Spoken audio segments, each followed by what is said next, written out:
Alright, so today I want to talk about evacuating your snakes in case of a fire, which is pretty frightening. I actually live up here in the mountains of Colorado, about 9,000 feet up here in the middle of the mountains. It's kind of a wooded area. I have trees coming right up to my house. Pretty much live in the middle of an elk herd. Let me tell you, every single year the fires come through and it is extremely frightening. Some people have been burned out like 3 or 4 times and they still come back to the mountains of Colorado and build another house. It's kind of crazy. And luckily I've been up here for I think almost 15 years now. It's been a long time and I haven't had fires get really close to the house. As a matter of fact, about 2 years ago the fires got so close I could stand up on my deck and look out and actually see the flames. Let me tell you, that was frightening. That's the closest the fires ever got. And you always start thinking about, all right, well, how am I going to evacuate all my animals? And really there's a whole bunch of different emergencies that you can kind of think about in your mind. There's probably power outages is number one. I'd say up here, number 2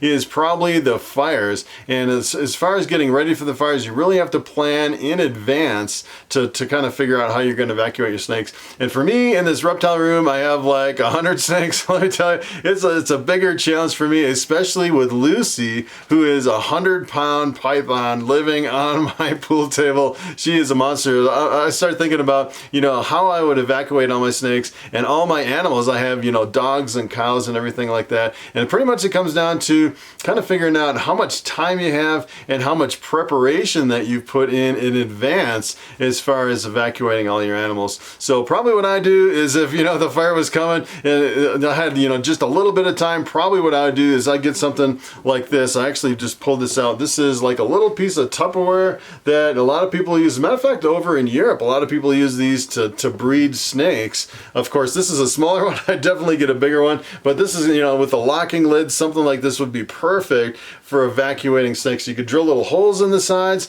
and probably the ideal thing is if you had a whole bunch of these and kind of stacked them up on top of each other, and then, if the fire was coming, probably what I do is I grab something like this and maybe put a little paper towel in the bottom and just throw as many snakes in as I could and then just get out of Dodge. And then once you get, away from the fire danger, probably what I do is I take something like this Tupperware and I'd get some coconut husk bedding and put some coconut husk bedding in the bottom, maybe keep the humidity, kind of medium in there. Make sure it has enough humidity to kind of keep that coconut husk pretty firm in there, but not too damp to where it's like sweating in there.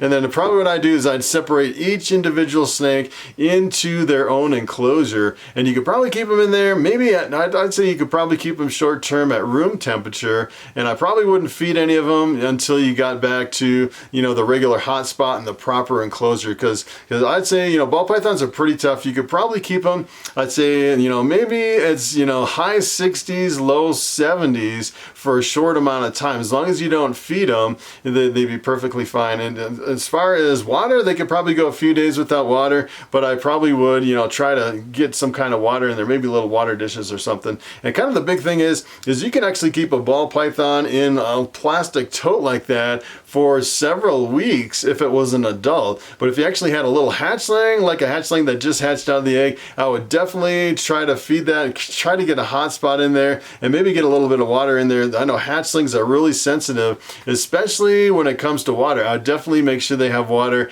at least every 2 to 3 days, have a water source in there. That, as a matter of fact, I'd probably put one in there as soon as you can if you had like a hatchling ball python. But like Bobby here, something like this, he could go probably a week without food or water and live at room temperature, no problem at all. You could throw them right in a tote and just evacuate them right out of your house. It's been, not ideal for a long-term setup, but in a pinch, probably what I would do is I'd actually, if there's a fire coming in, I'd get a really big tote and I'd throw like, probably 10 snakes in a tote and just load up as many as I can and get out of Dodge. And then once I got further away from the house, I definitely separate each one.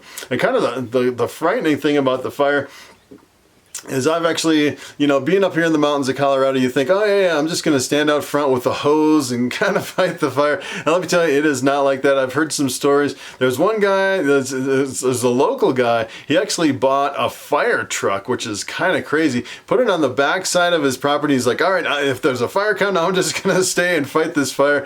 And apparently a fire came through so big and so fast that when he saw that fire coming, he jumped out of the fire truck and just ran away from the house. just got out of Dodge. It's pretty frightening. And about 2 years ago, we had a crazy fire, and maybe it's been about 4 years now. We had this fire. I was actually working down in the city, down in Denver here in Colorado, and I was coming up to the mountains, and I was driving up the highway. It's a really curvy road until you get kind of through the canyon, and it started straightening out, and the wind was whipping so hard. It was unbelievable. It was like probably 80 to 100 mile an hour winds just whipping. I could hardly keep on the road from the winds. And there was actually a fire started, and the fire was so hot and so bright. You could actually see it. I couldn't really see the flames, but it was like over the hill. It was so bright and kind of behind the hill that it almost seemed like daylight. It was pretty frightening. And it was blowing so hard and so fast, it would just completely melt all the cars, and all the houses were just completely scraped to where you couldn't even tell there was a house or cars there.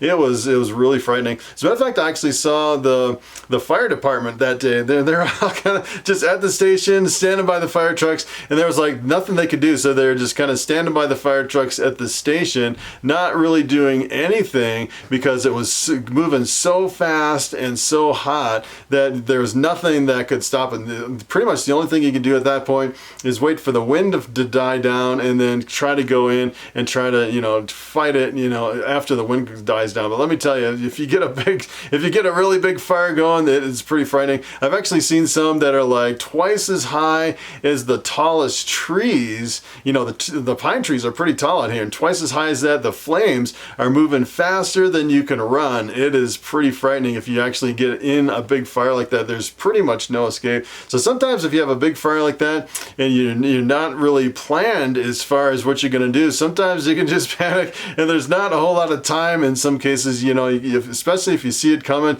Sometimes you only have a few minutes or maybe a half an hour, and you can grab what you can grab, and that's pretty much it. And a lot of times you can actually kind of figure out what you're going to kind of grab at the last minute. We kind of have an evacuation plan. What I want to grab is I want to grab as many animals as I can. I want to grab my laptop, and I'm going to grab some hard drives, and some, my wife, she's going to grab all the pictures and everything. So there's certain things you kind of want to kind of organize. As a matter of fact, it'd probably be best to kind of have, one central location to put all that stuff in and kind of tag everything before you actually get into a situation, until, sometimes you get up against the wall, and then you kind of panic at the last minute, and then you kind of drive away, and then you're thinking, oh, I wish I would have grabbed this and this. And sometimes it's too late. And sometimes, you wish you could grab everything, but there's pretty much a limited amount that you can grab. Of course, I would probably grab Bobby here as far as my snakes. Now, I would definitely actually have some triple hets, my albino pied clowns. I'd probably grab those.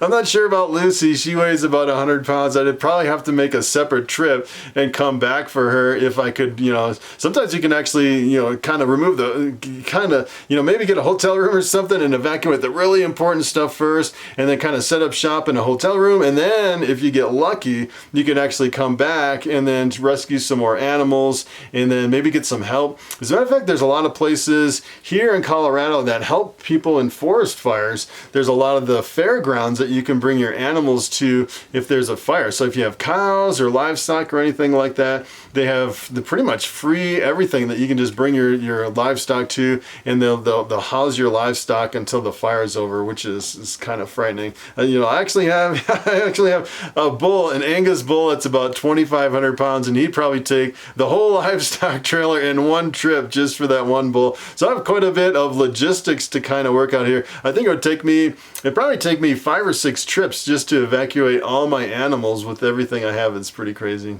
So, probably the other thing besides, fires, there's also, it really depends on what's in your area. Pretty much up here in the mountains, we have a lot of power outages. That is pretty much the number one thing that we have, as far as kind of the continual problems with the continuous power coming into the house. And I have quite a few options for the power. I actually have 2 gas generators that I hook up, and I run some extension cords, and then I have a whole bunch of stuff that, the kind of the hard part is when the power goes out, you never know when to hook up the generators and all the extension cords and the power strips, and sometimes you can hook it all up.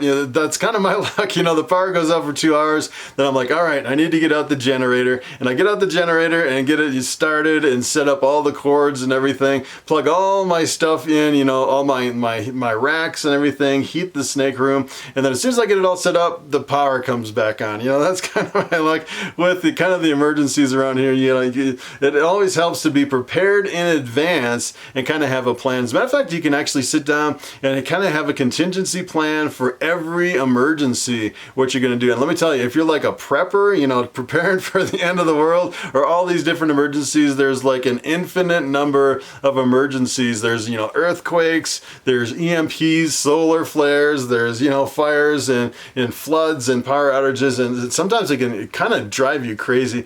And probably what I do is kind of look at the kind of the emergency that's going on in your state right now. As a matter of fact, if I lived in California or in Colorado right now, what I would do is I would be preparing right now for a fire as much as you can. Kind of sit down and plan it all out. And a lot of times the local governments will actually send you out kind of a checklist as far as what you can do to prepare for all these emergencies, which is pretty cool. So that is kind of my suggestions for preparing for emergencies and especially fires, evacuating your snakes. Sometimes it can be very frightening and sometimes it can be very devastating too. So good luck, stay safe. That's pretty much it. Thanks for watching and I will see you in the next video.